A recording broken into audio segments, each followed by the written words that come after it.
think I was about 12 years old when I went into a drugstore in upstate New York, and I saw the very first issue of Red Sonja, and I bought it, and I was with my grandmother at the time, and she gave me a funny look when I went up to the cash register, because I think she just sort of thought he shouldn't be reading that smut. Marvel had never had a female character that lasted more than a couple of issues. Red Sonja at the time was probably the hottest comic book that was on the stands in the 70s, and it remained that way. She wasn't a superhero, she had no superpowers. She could fight. And this was something that women of the 60s and 70s and 80s really weren't doing. The female form in comics, tons of people can do them.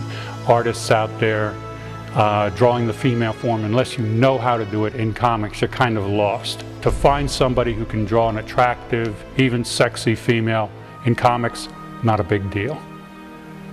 Frank Thorne, as it came together with Red Sonja, is the personality. If all she was this just sexy figure walking around, book wouldn't have sold. He gets a lot of recognition for drawing pretty girls, but his compositions are phenomenal. Drawing the female character, Frank is a master. He draws them spectacularly, sensually. What strikes me the most about Frank and his comic work is the simplicity and the efficiency of the line. Nothing is in there that doesn't belong in the drawing. He says that with an economy of effort and work, and it just comes across as a beautiful drawing. If you're really interested in learning about comics and why some storytellers go beyond and are more important, look at the storytelling. Even if you were to cover up, even if Red Sonja didn't wear that iron bikini and everything, the storytelling, the facial expressions, that glint in her eye. Because of the time he was drawing about, he could give them powers because they had different tools of the trade, like swords. And they lived and imbued their bodies, they were comfortable in them. They did some of the most outrageous things. Okay, some of it could be blood and guts violent, some of it could be downright raunchy, but you could hear a woman saying it. Whereas in other comics, it seemed like the male point of view. Well, I think a lot of it comes from his marriage with my mother, and then they've always been very much equal. And they were.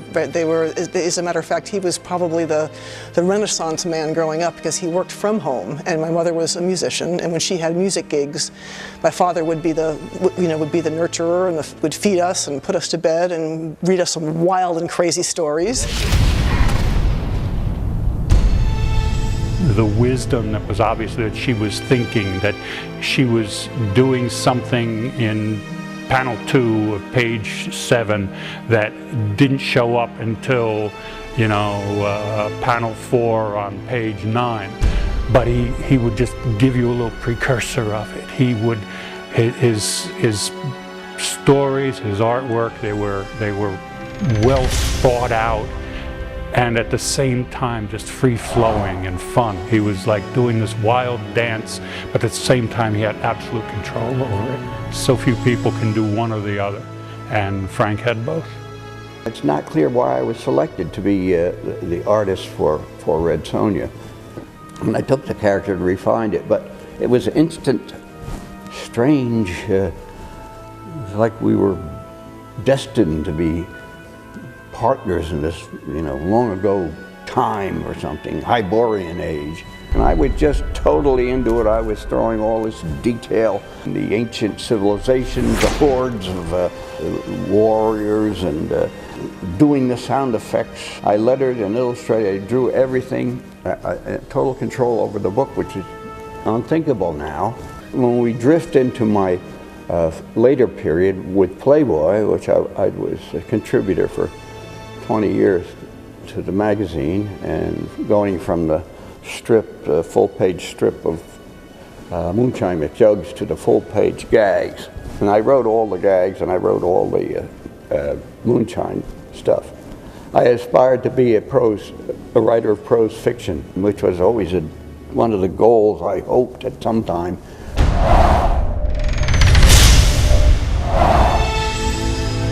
I would consider Frank the artist who brought females into comics and made them a strong character. Having the Red Sonja property handed to him and taking it and molding it into what it is was very unusual for the time. I never really wanted to do comic books. I just wanted to draw and write. He's an artist, and he creates. And why he creates is between Frank and the cosmos. Artist is a gift word. In my thinking, you cannot call yourself an artist. Somebody else calls you an artist.